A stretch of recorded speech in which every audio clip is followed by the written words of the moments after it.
Pernah nggak kamu lihat seseorang yang awalnya punya karier cemerlang, tapi tiba-tiba jatuh?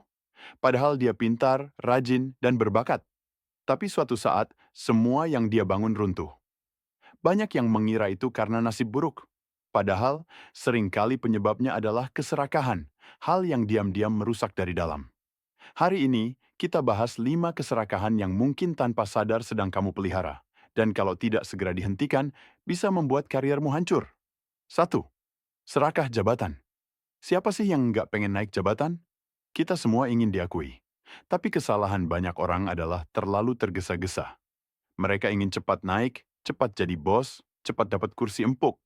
Masalahnya, mereka lupa bahwa jabatan itu bukan hadiah, tapi tanggung jawab. Naik jabatan tanpa pengalaman yang cukup ibarat naik ke lantai paling atas gedung tanpa pegangan. Saat ada masalah, kamu jatuh, dan jatuhnya sakit banget. Banyak orang yang akhirnya jadi korban promosi terlalu cepat.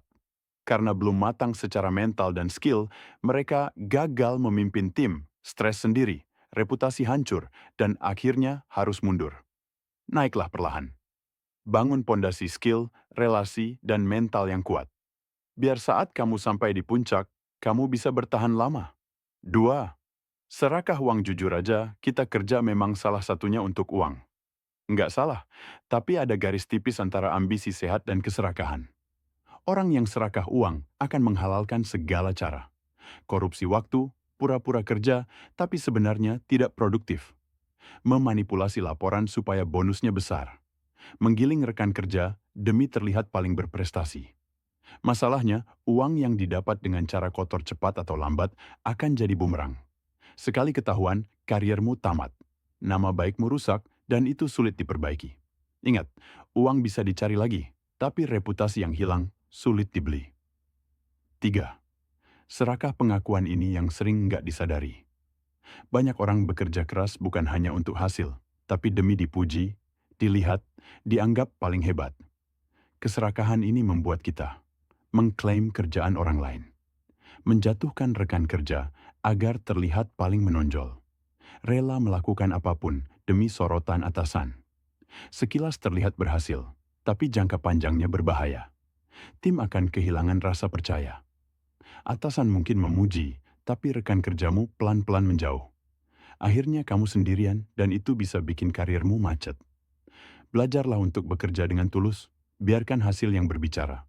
Pengakuan yang datang secara alami akan terasa jauh lebih manis. 4. Serakah kesempatan-kesempatan itu emas.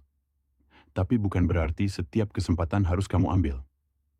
Banyak orang yang merasa, kalau nggak ambil sekarang, aku bakal nyesel. Akhirnya semua proyek diambil, semua tawaran diterima, semua tanggung jawab dipikul. Masalahnya, ini bikin kamu overload kerjaan, burnout parah, kualitas kerja turun. Kesempatan yang seharusnya membawa kamu naik, malah bikin kamu jatuh. Belajar bilang, tidak. Ambil kesempatan yang benar-benar selaras dengan tujuanmu. Kualitas jauh lebih penting daripada kuantitas. 5. Serakah. Waktu ini bentuk keserakahan yang sering disalahpahami. Banyak orang kerja siang malam demi cepat sukses. Mereka pikir semakin banyak waktu yang dihabiskan, semakin cepat berhasil. Tapi tubuh punya batas. Pikiran punya kapasitas. Kalau kamu terus memaksakan diri tanpa istirahat, akhirnya kesehatanmu drop, emosi jadi nggak stabil, kreativitas hilang, dan akhirnya kamu dipaksa berhenti. Bukan karena kalah, tapi karena tubuhmu menyerah. Kerja keras itu penting, tapi kerja cerdas lebih penting. Seimbangkan kerja, istirahat, dan hidup. Biar kamu bisa terus berlari jauh, bukan hanya cepat. Kesimpulan keserakahan itu seperti racun yang manis. Dia memuaskanmu sesaat, tapi perlahan-lahan merusak. Kalau kamu ingin kariermu bertahan lama, belajarlah mengendalikan ambisi. Bukan berarti kamu harus pasrah, tapi kamu perlu sadar bahwa sukses sejati adalah hasil dari proses yang sehat. Naik jabatan dengan cara yang benar. Cari uang dengan cara yang bersih. Terima pengakuan tanpa harus menginjak orang lain. Ambil kesempatan yang memang sesuai tujuanmu. Dan hargai waktu, termasuk waktu untuk istirahat. Karir yang hebat dibangun dari keputusan yang bijak, bukan dari keserakahan yang membutakan.